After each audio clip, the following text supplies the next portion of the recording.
Budget के बाद सियासी और सरकारी अशराफिया के अलावा हर कोई परेशान नजर आ रहा है। टैक्स दहिंदा तबकात और एक आम पाकिस्तानी को तो बजट ने रोंद कर रख दिया है। शहबाज हुकूमत ने बजट में 12,970 तकरीबन 13 खरब रुपए का टैक्स आमदन जमा करने का अमीर और गरीब में फ़र्क ही मिटा दिया है। बच्चों के दूध से लेकर अद्वियात और खैराती हस्पतालों तक किसी को भी टैक्स से नहीं बख्शा गया, जबकि हुकूमती अय्याशियों में रत्ती बर कमी नहीं आई है, बल्कि हुकूमती अखराजात और मरात नाकाबिले यकीन हद तक बढ़ा दिए गए हैं। तनख्वाहदार तबके से लेकर दिहाड़ीदार अफराद के लिए तो अब घर चलाना नामुमकिन है, जबकि बजट में तमाम नवाजिशात उन पर हैं जिन्होंने बिजली और गैस के मुफ्त यूनिट्स, लग्जरी गाड़ियाँ, पेट्रोल डीजल जिनको फ्री में मिलता है और सरकारी ख़जाने से मिलता है। अहम सवाल ये है कि क्या एक आम आदमी पर इतने टैक्सेस का बोझ डालना और हुकूमती मशीनरी को मराद से मालामाल करना भी क्या IMF का मुतालबा था? हुकूमती इदारों के बजट में 46 से 62% तक इजाफा किया गया, जिनमें सदारती महल, वज़ीर आज़म हाउस, कौमी असम्बली, सेनेट, काबीना डिवीज़न और इलेक्शन कमीशन समेत दीगर आइनी इदारे शामिल हैं। सरकारी मुलाजमीन की तनख्वाहों में 25%, रिटायर्ड मुलाजमीन की पेंशन में 15% टैक्स फ्री इजाफा है और अरकान असम्बली का सफरी अलाउंस 10 रुपये किलोमीटर से बढ़ाकर 25 रुपये कर दिया गया। अरकान पार्लियामेंट के 30 बिजनेस क्लास फ़िज़ाई टिकट इस्तेमाल न होने पर अगले साल काबिल इस्तेमाल करार दे दिए गए, जबकि तमाम पाकिस्तानियों से फ़ज़ाई सफ़र में 55 अरब रुपए की इजाफी फेडरल एक्साइज ड्यूटी वसूल की जाएगी। जबकि बजट के बाद हुकूमत की जानिब से न सिर्फ ये कि सरकारी इदारों में किफ़ायत शारी के दावे किए गए वो ढेर हो गए हैं, बल्कि अफसोस की बात यह है कि एक आम आदमी की टैक्स मुश्किलात पर हुकूमती अहदेदार मज़े का खेज़ रद्द-ए-अमल देते हैं। हैरानगी की बात यह भी है कि ऐवान सदर के बागीचे की देखभाल के लिए 85 सरकारी मुलाजमीन ड्यूटी देते हैं, जिनका बजट 2 गुना कर दिया गया है, जबकि सदर पाकिस्तान की गाड़ियों के काफिले के लिए मुख्तस बजट में 400% इजाफा हुआ है। बजट में सिविल और मिलिट्री ब्यूरोक्रेसी के हाजिर सर्विस और साबिक अफसरान से उनके घर, प्लॉट्स या दीगर प्रॉपर्टी की खरीद और फरोख्त और मुंतकली पर टैक्स नहीं लिया जाएगा। ये भी एक अजब मरात का एक हिस्सा है जो कि सरकारी मुलाजमीन के लिए वफ़ कर दी गई हैं। इंतहाई अहम मौजू पर बात करने के लिए हमारे साथ मुमताज़ सहाफ़ी, माशी उमूर सीनियर सहाफ़ी हैं, इस्लामाबाद से हमें ज्वाइन कर रहे हैं जनाब शहबाज राना। बहुत बहुत शुक्रिया शहबाज राना साहब, ने बहुत उम्दा ये एक तहकीकाती ख़बर भी लिखी है और एक आम तासुर बिल्कुल ये वाज़े होकर सामने आ गया है कि हुकूमत अपने अखराजात कम क्या करती, उसने तो अपने अखराजात बढ़ा लिए हैं और अंधाधुंध बढ़ाए हैं। जिस तरह से ज़ाहिर है कि पाकिस्तान में एक भी इदारा नहीं है जो 25% यकमुश्त तनख्वाह बढ़ा दे, एक भी इदारा नहीं है जो कि टैक्स फ्री अपने मुलाजमीन को मरते दम तक और उसकी नस्लों को भी जो है वो पेंशन देता रहे, उसमें भी इजाफा कर दे। और फिर इस किस्म की मरात के अगर सरकारी मुलाजमीन चाहे वो हाजिर हैं या रिटायर्ड हैं, वो घर या प्लॉट या प्रॉपर्टी के कारोबार में आ जाएं वो और वो उसकी खरीदो फरोख्त करें तो उन पर टैक्स भी नहीं लिया जाएगा। ये तो कौम के साथ एक खुला मजाक किया गया है। जी बिस्मिल्लाहिर्रहमानिर्रहीम, बहुत शुक्रिया कामरान खान साहब। लगता है हमारे वज़ीर-ए-आज़म शहबाज शरीफ साहब और जो वज़ीर ख़ज़ाना मोहम्मद औरंगज़ेब साहब, उन्होंने पूरा सबक नहीं पढ़ा, उन्होंने आधा सबक पढ़ के बजट बना दिया है। पूरा सबक ये था कि आपने अपने महसूलात में इजाफा करना है, टैक्स टू GDP रेशो में इजाफा करना है और जो आपके अखराजात हैं उसमें एज़ % ऑफ GDP और इन एब्सोल्यूट टर्म्स कमी करनी है। तो चूंकि पूरा सबक पढ़ा नहीं था, आधा सबक पढ़ के उन्होंने बजट बना दिया।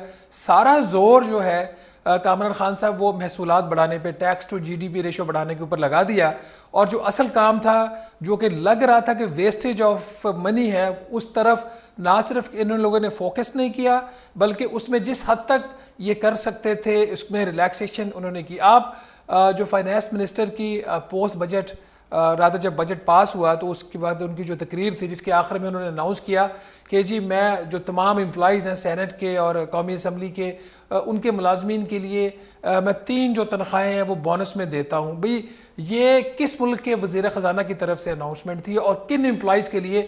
ये मैं छोटी छोटी एग्जाम्पल दे रहा हूँ ताकि इनके माइंड सेट का पता चल सके। ये जो मुलाजमीन है कामरान खान साहब, पहले ही इनको जो पार्लियामेंट हाउस का अलाउंस मिलता है वो इनकी तनख्वाह के 100% बराबर है। पहले ही इनको फ्यूल और इलेक्ट्रिसिटी की ऊपर जो सब्सिडी मिलती है वो इनकी तनख्वाह के 65% बराबर है। उन मुलाजमीन को चूँकि बजट सेशन था, दिन रात काम करना पड़ रहा था, उनके लिए इन्होंने 3 बोनसेस दे दिए। ये सिर्फ वहाँ तक कहानी नहीं रुक रही, ये आपको कहानी फिर सेक्रेटेरिएट के नज़र में भी आती है। आपने बाकी जो एग्जाम्पल्स हैं वो खुद कोट कर दी। असल जो चीज़ होती है वो एहसास की होती है।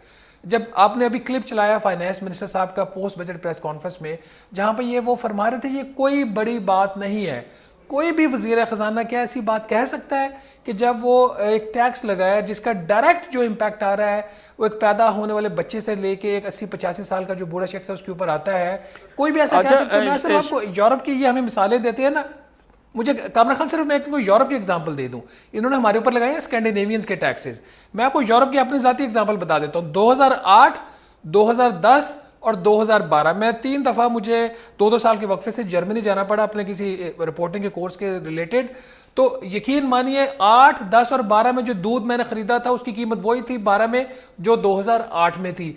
मिसालें देते हैं हमें ये यूरोप की, टैक्सेस हमसे लेते हैं ये स्कैंडिनेवियन कंट्रीज की, और हालत हमारी इन्होंने अफ्रीकन कंट्री से भी बदतर कर दी है।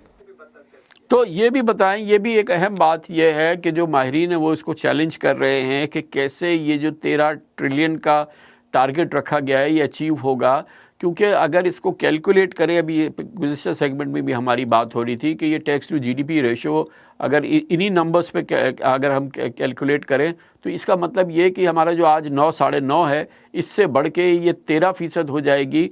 और अगर वो जो पीएलडी रखी है जो हम पेट्रोलियम प्रोडक्ट्स के लिए रखी गई है वो भी इसमें अगर हम शामिल कर लें, जो कि जिस वक्त भी हो गई उसको शामिल कर लें, क्योंकि बहरहाल वो टैक्स है, अब क्योंकि एनएफसी में नहीं देना है प्रोविंसेस, उसको पीएलडी का नाम दिया गया है, लेवी उसको किया गया है।